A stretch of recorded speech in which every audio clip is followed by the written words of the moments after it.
Kita panjatkan puji dan syukur kehadirat Allah Subhanahu wa taala. Bahwasanya kita bisa bertemu kembali dalam video pembelajaran matematika bersama dengan Bapak Agus Gunawan, guru matematika SMP. Anak-anakku sekalian, peserta didik Sekolah Menengah Pertama kelas 9. Selamat berjumpa dalam topik transformasi. Kenapa diberi bagian 3? Karena memang ada beberapa jenis transformasi, dan pada kesempatan kali ini yang akan kita kupas adalah materi tentang dilatasi. Mari kita simak video ini baik-baik, semoga kita diberi kemudahan untuk memahaminya. Diawali dengan definisi. Dalam kehidupan sehari-hari kita sering menjumpai sebuah foto dinding seperti ini, tetapi juga kita menjumpainya dalam berbagai ukuran. Bila kita lihat baik-baik foto ini dari segi ukuran berbeda, tetapi tentu bentuk dari foto tidak berubah, sebagaimana foto pemandangan yang ada pada gambar ini, baik yang kecil maupun yang besar, menunjukkan gambar yang sama, hanya ukurannya yang berbeda. Kita bahasakan dari ukuran ini ke ini adalah diperbesar.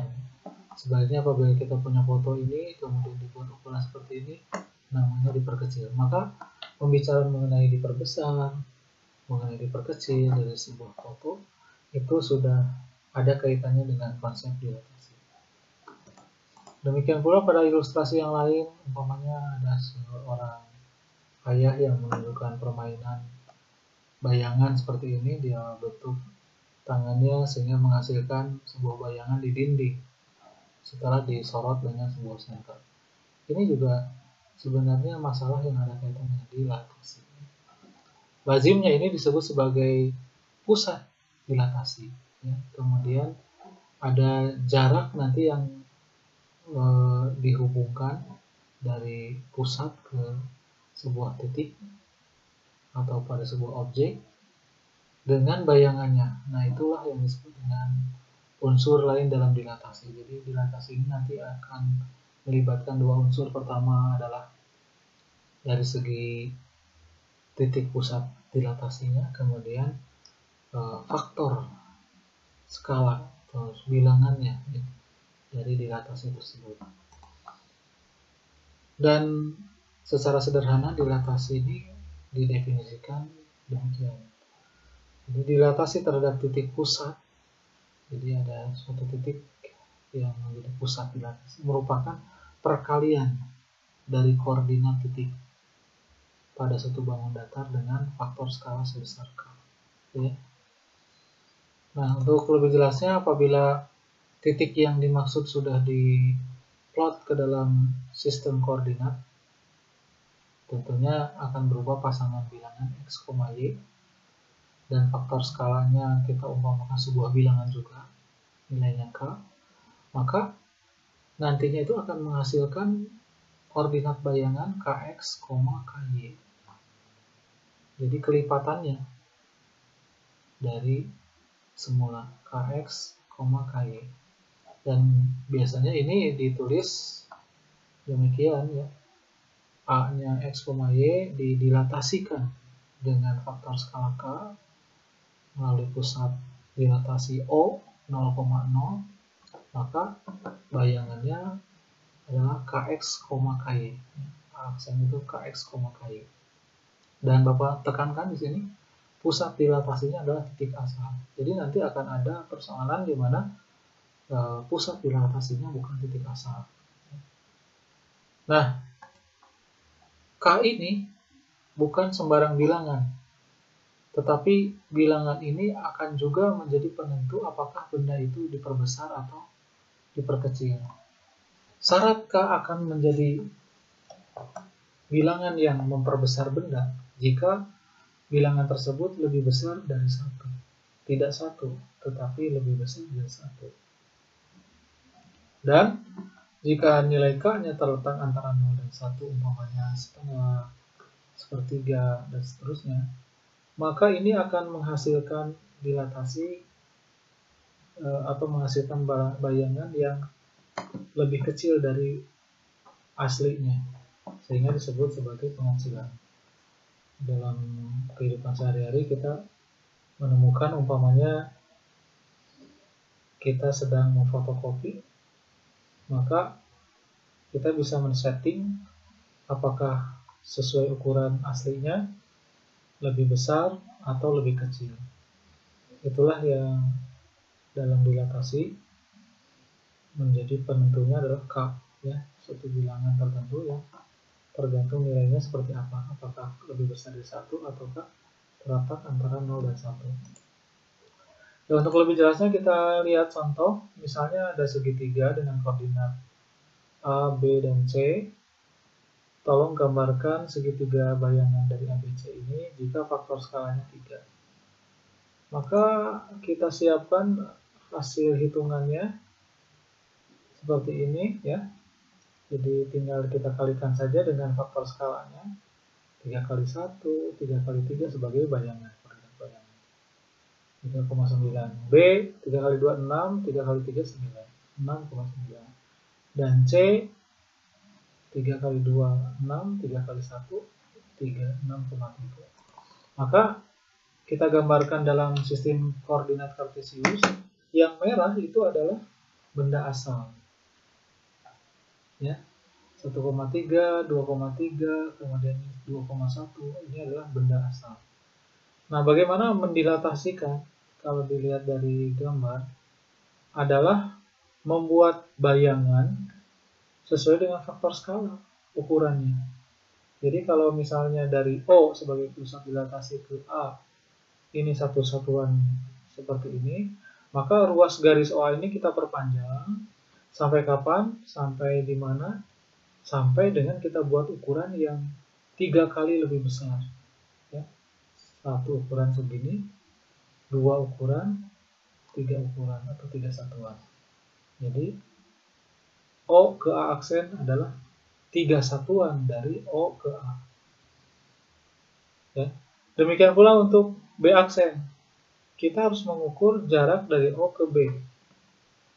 O ke B. Kemudian kita buat ukuran karena faktor skalanya 3, 3 satuan dari O. Atau 3 kali lipatnya dari O ke B. Ya. Kalau kita lihat O ke B dengan ukuran seperti ini, yaitu 2 mendatar, 3 tegak, maka kita buat ukuran berikutnya juga harus sama panjangnya dan arahnya. Ya. 2 mendatar, 3 tegak. Ini berarti sudah 2 satuan. Kita buat lagi ukuran yang sama. Kenapa? Karena kita butuh 3 satuan. Sehingga dari O ke B aksen sesuai dengan faktor skalanya itu 3 satuan. Ya. Demikian dengan OC ke C aksen. Dari O ke C sekian, buat 3 satuan ukuran. 1, 2, 3. Inilah C aksennya. Maka setelah kita temukan A aksen, B aksen, dan C aksen, kita hubungkan sehingga akan membentuk sebuah segitiga yang baru sebagai bayangan dari segitiga yang merah ini, sebagai segitiga asal. Dan terbukti bahwa jika faktor skalanya lebih besar dari 1, maka bayangannya adalah bayangan yang diperbesar atau lebih besar dari ukuran semula. Ya. Kita lihat contoh 2. Contoh 2 ini berbeda dengan contoh pertama. Ini kita ingin buktikan bahwa nilai K-nya 0,5, yaitu antara 0 dan 1, ini akan menghasilkan bayangan yang lebih kecil.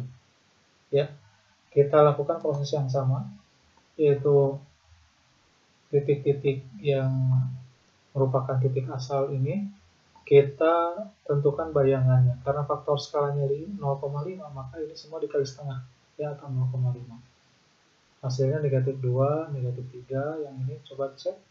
Negatif 2,4, 2,4, 2, negatif 3, ya. Ini kan dikalikan setengah semua. Maka didapatlah gambar seperti ini untuk bayangan X aksen, Y aksen, W aksen, dan Z aksen. Kita lihat lebih kecil dibandingkan dengan benda asalnya, segi 4 asalnya. Itu tadi karena faktor skalanya terletak antara 0 dan 1, ini 0,5.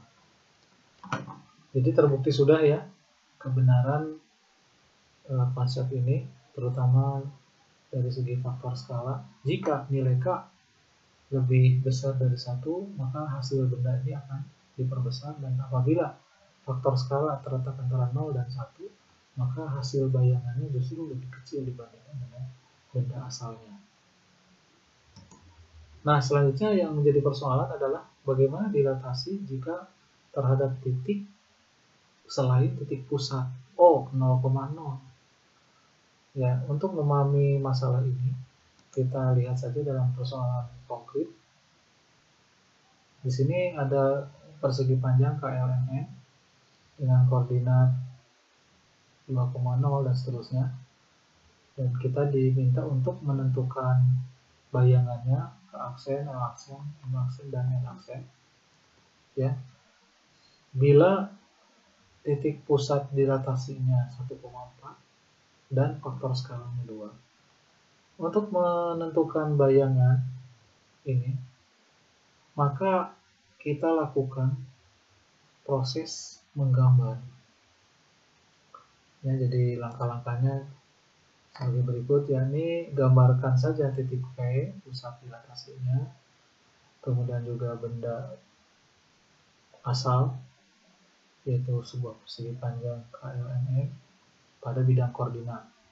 Nah, pada langkah berikutnya, tentukan bayangan dengan cara sama dengan cara pada saat menentukan bayangan jika dilatasi terhadap O, ya. Yakni kita ukur, kalau tadi jarak O ke titik, misalnya titik A, OA. Nah, untuk OA aksen, kalau faktor dilatasinya 3 misalnya, maka kita perpanjang ruas garis OA. Selanjutnya kita berhenti di mana? Di saat hitungan ketiga satuan OA. Jadi 1, 2, 3. Nah, di 3 itulah terletaknya A aksen. Ini juga sama. Karena ini faktor skalanya 2, maka gambarkan PK terlebih dahulu. Maka untuk menggambarkan PK aksen adalah 2 kali panjang PK. 2 kali panjang PK. Kalau ininya 3 satuan atau faktor skalanya 3, berarti 3 kali panjang PK. Faktor skalanya 4 kali panjang PK. Nah, itu untuk menentukan K aksen. Jadi, tentukan PK aksen dan panjangnya adalah 2 panjang PK.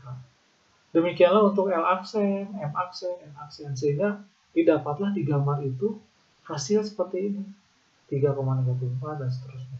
Ya. Barulah kita hubungkan ke 4 titik tersebut menghasilkan persegi panjang yang dari segi bentuk sama dengan persegi panjang asal. Nah, inilah gambarannya ya.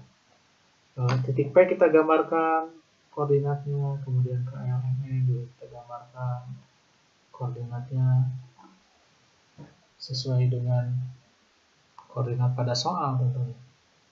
Nah, persoalan untuk menentukan PK tadi, PK ini segini, maka PK aksen tinggal kita perpanjang sampai mana? Sampai 2 satuan PK. 1, 2. Didapat titik di sini, K aksen. Nah, setelah titik itu didapat, kita baca sistem koordinatnya. Berapa absisnya, berapa ordinatnya? Ternyata absisnya 3, ordinatnya negatif 4, berarti 3, negatif 4. Kemudian untuk L, misalnya, kita hubungkan saja P ke L.